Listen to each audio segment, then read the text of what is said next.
Welcome to the Special Education Inner Circle podcast. I'm your host, Katherine Witcher. If you sit at an IEP table, you belong here. For over 25 years, I've been helping parents, teachers, admins, and therapists build IEPs that work in the real world, and I can't wait to help you. Let's dive in.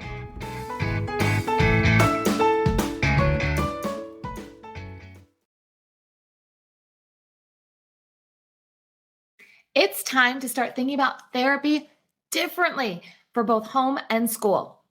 Let's talk about it today. Let's talk about 5 considerations when you're deciding what kind of therapy should be happening at home and school. Because here's the thing, I've been doing this for a long time, and I can tell you that the process of deciding what therapy a child is going to be getting at school really has not changed much in decades.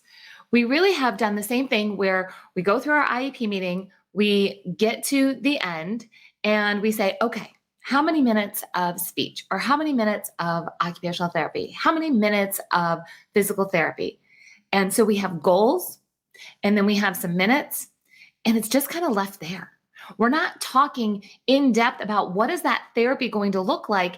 And therapies are just as important, right, as our academics. So we spend a lot of time talking about academics and curriculum and supports in that area, but we're not giving the same amount of attention to therapies within our school setting and collaborating them with home. Therapies is one of the best things where we can say, okay, if this is what's happening at school and when we're in our therapy sessions, this is how we can replicate that at home and we can see more progress. So here's the thing. I've got 5 considerations for you when it comes to thinking about therapy, both at school and at home. So I'm doing research all the time. I'm looking for the best of the best resources and programs, and that includes in the area of therapy. This has just been something that's been on my heart as I've been working with master IEP coaches and hearing about the struggles of their clients in the school system and how they're helping solve those struggles. And they need resources and they need options of what can they bring to the table at the next IEP meeting as possible suggestions.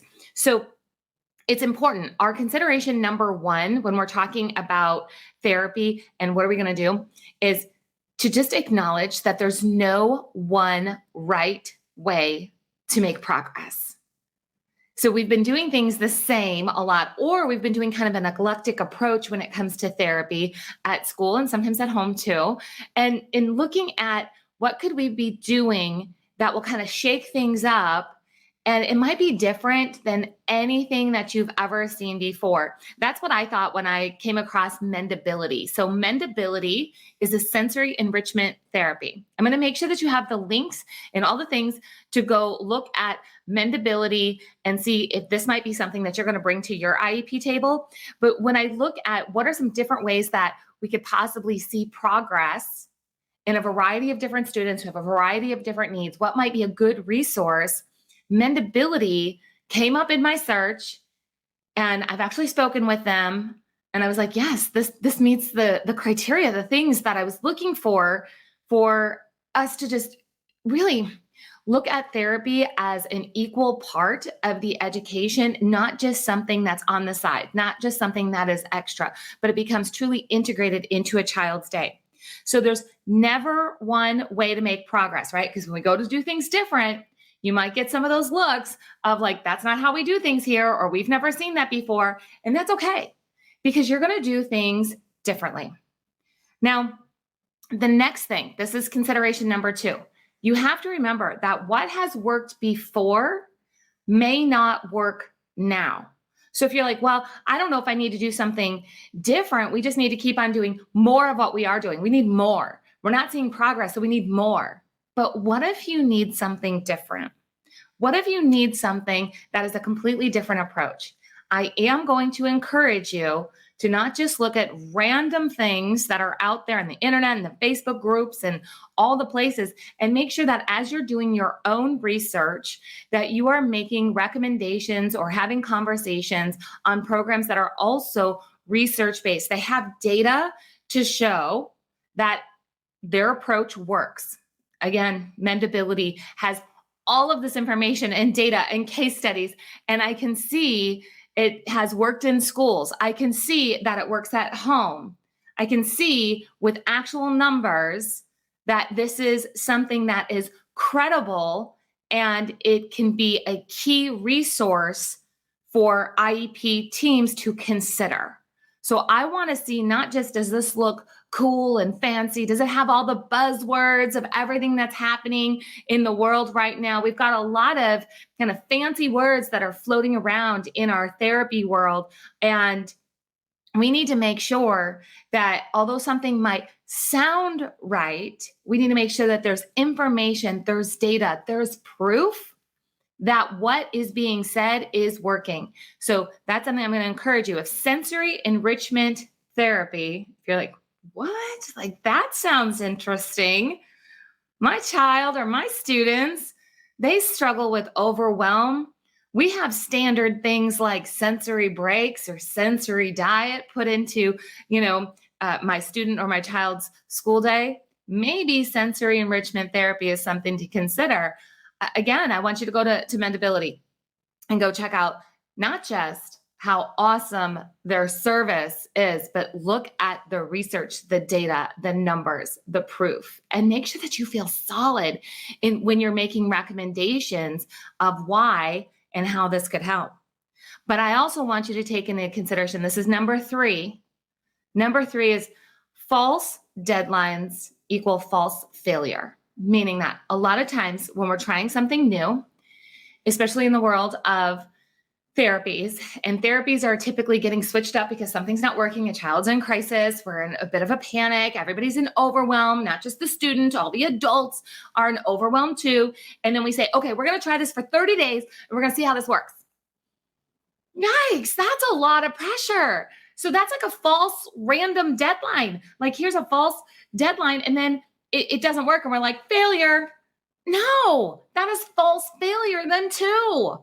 So you need to, if you're looking at a program and you're looking at the research should tell you how long realistically this might take to see results that you're looking for. So I went looking for that when I was, impressed with Mendability and the things that they were doing. And I went and I looked in their their research, and I looked into their FAQs, and I'm like, 6 months. Okay, 6 months. So this way, if I'm bringing this to the IEP table, or if I'm making a recommendation of this to master IEP coaches, and I'm saying, you know what, this might be a great resource for some of your students that are struggling, but don't expect results for 6 months. Like, we can't do a 30-day trial of this and expect it to work. That's not how this works. We have information that says we need to have a longer trial period. In our school system, we tend to have like 30 days, 60 days. Sometimes we get to 90 days, but very rarely are we trying something for a full 6 months, taking in all the information. We have the supports, we have the research base, whether it's curriculum for academics or if it's a therapy program.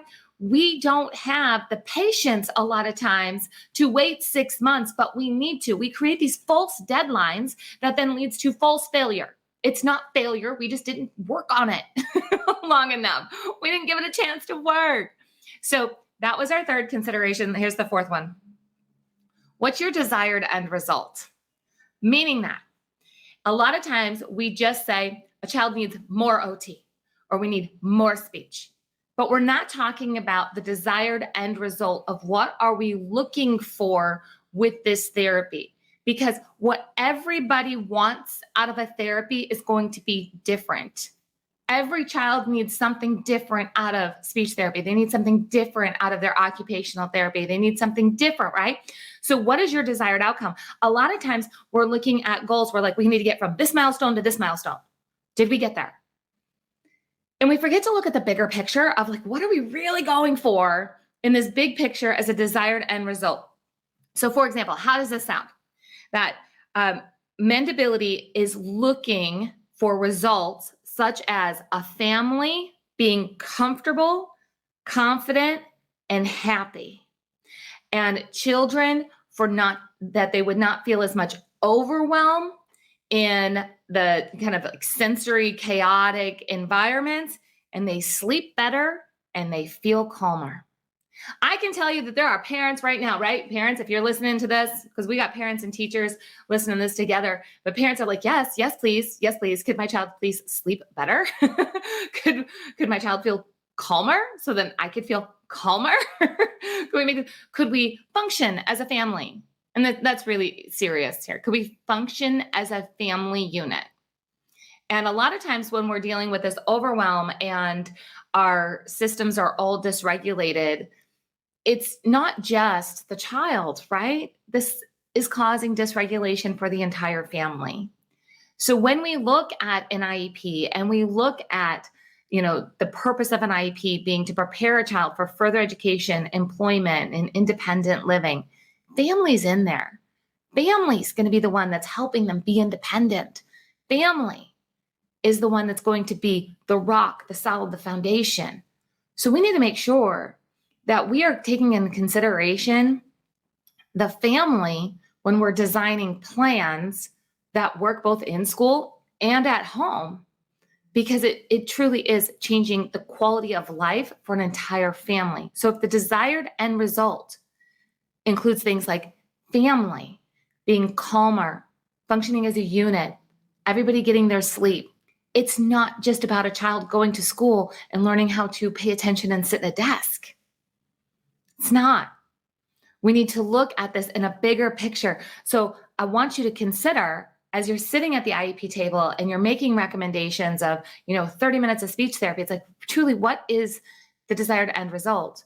Or we're saying, 30 minutes of OT. What's the desired end result that we're going to achieve with 30 minutes of OT? And do we have a program to get there? A program is really important. And again, we talk a lot of times about programs when we talk about curriculum, but we don't talk a lot of times about programs when it comes to therapies. And it's time for us to level up the conversation when it comes to therapies at the IEP table. We need to start talking about, like, what is this going to look like? And are we going to get to the big picture, not just the next milestone, but the big picture? And then this leads to the fifth consideration.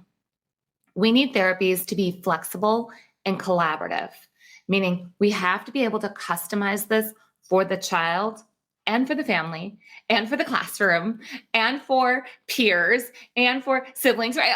It has to be flexible and it has to be collaborative. It needs to be designed to work with the whole child. And so the child can then be who they're supposed to be. Therapies are not made to fix a child. Therapy should be supporting a child to be who they are and to be comfortable in their own skin, right? It should be that they're comfortable so they can really exhibit their knowledge. They can build those relationships. They can access their school at the full capacity. They can participate with their family at the whole level. So therapy is not about let's fix something. It's no, let's support the child and help them get to be who they are. That's a core piece that I'm looking for when I'm looking at what does this program do? I want to make sure that it's supporting a child in who they are and helping them grow into who they are. So again, as I was doing all of this, I came across Mendability. I've spoken with them. I can see the information that they have and how it could absolutely be working. And it is working in schools. There are schools that are using Mendability. There are homes, of course, that are using Mendability.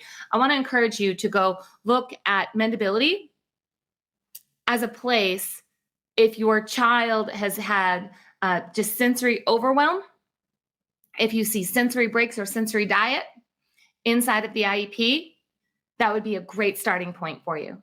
Now, if that's not you and you're like, nope, that's not, like, where else can I start? Just start searching and take into consideration these 5 key areas. There's no one right way, which means that you're going to have to step out of your comfort zone and look at some things that maybe you haven't looked at before. Go ahead and just settle into what worked before may not work now, which means that more of what you're doing right now is not necessarily better. Remember that you cannot put false deadlines saying, okay, we're going to try this for 30 days. Like just randomly picking 30 days, not good. Got to have a reason for that. Let's make sure that we're working on the big picture of reaching the big end desired result of what we need, not just hitting the next milestone. And let's make sure that whatever recommendations we're making, that there's some flexibility and some collaboration to really customize the program to meet the child where they're at. If this was helpful for you today, could you please leave a 5-star review on Apple Podcasts, or like, comment, and share every time that you send this information out? It helps more parents and teachers find resources that they need to level up their leadership at the IEP table. I'll see you guys next time.